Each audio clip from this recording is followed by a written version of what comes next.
së pari duhet ta sqarojmë që kryesuesi i seancës konstituive më duket që është seanca e vjetë, nëse nuk gaboj, që ka kërkesë që të votohet komisioni për votimin e fshehtë. Në këtë drejtim, pra nuk po propozohet ende kandidati për kryetar të vendit, por po propozohet komisioni për votimin e fshehtë. Për lëvizjen vetëvendosje është e qartë se çka do. Pra lëvizja vetëvendosje do që të konstituohet kuvendi i Republikës së Kosovës dhe më pas që të vazhdojmë me hapa tjetër për formimin e qeverisë. Dhe siç e dini, mandatari jon, pra kryeministri Kurti ka 15 ditë pastaj në dispozicion që të votohet qeveria e Republikës së Kosovës. Por nuk është e qartë se çfarë do opozita.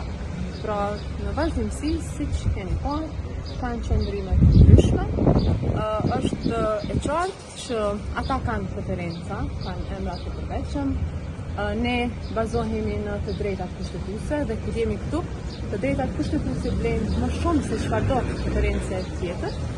Duhet teksuar edhe një herë që i takon lëvizjes vetëvendosje që të bëj propozimin për kryetar të kuvendit. Prandaj për lëvizjen vetëvendosje është jashtëzakonisht e rëndësishme që së pari të votohet komisioni, të konstituohet kuvendi i Republikës së Kosovës dhe më pas që të hapet rruga. Zonja Zoti Limaj për do pozicionin e juaj. Unë besoj që tashmë lëvizja vetëvendosje ka qenë e qartë në këtë drejtim.